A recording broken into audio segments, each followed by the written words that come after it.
And now an FYR Sidestep review of Hey everyone, welcome to FYR's first Sidestep episode, where we're going to cover everything else that's going on out there in the video game world besides fighting games. In this first installment, we're going to actually review a new game released by Capcom, who everyone in the FGC knows and loves. And also, this game includes a character that's also in the fighting game community that everyone knows and loves, but originally did not start off in fighting games. I'm talking about Dante, and the game that I'm talking about is Devil May Cry. Now, before this game even came out, people were already complaining and were refusing to play this game because they totally changed the way Dante looks. I don't think that's a proper way to judge any type of game. So I went out and I bought it, I played it, I enjoyed it, and here's a review of Capcom's DmC Devil May Cry. DmC Devil May Cry is the newest installment in the franchise, but this time, Ninja Theory, developers of Heavenly Sword and Enslaved Odyssey to the West, had their hands on the development process, and they did an amazing job. The main plot to the game is the big bad demon Mundus has control of the entire world by enslaving humans with his main squeeze Lilith, by controlling everything we hold dear to our hearts. News and soft drinks. Who's going to stop Mundus and Lilith from enslaving the human race, you ask? No other than everyone's favorite Nephilim, Dante, if he could focus on the real task at hand.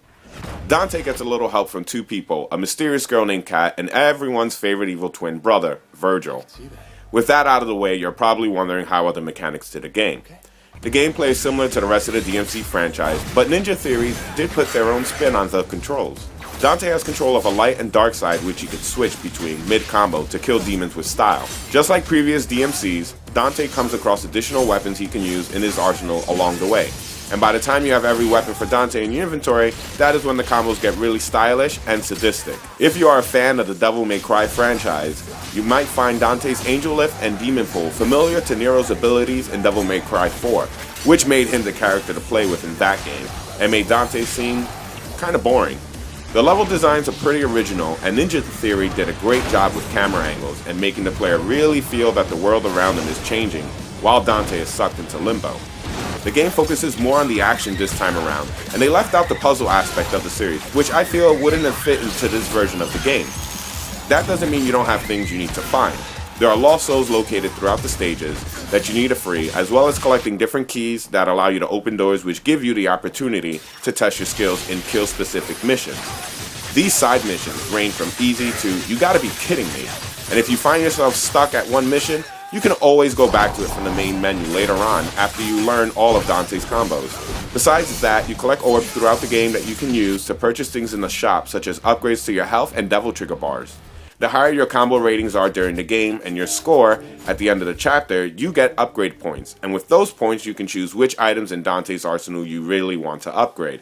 Ninja Theory really impressed me with this option since they give you a chance to try out the move before you purchase it, to make sure that is what you want, and they also give you the option to remove the upgrade points off moves just in case you accidentally picked the wrong one.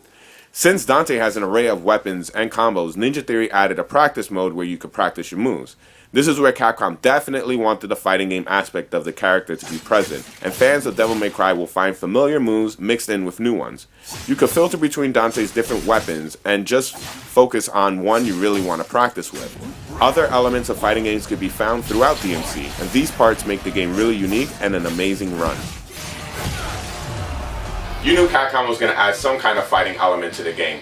Besides that, the game is 20 chapters long, and it'll run you about 9 to 11 hours of gameplay. Now, it is a single player game. There is no multiplayer, and the closest thing to a multiplayer would be leaderboards. So if you really care about your high score, just grind out those combos and get the highest score possible and show off to your friends.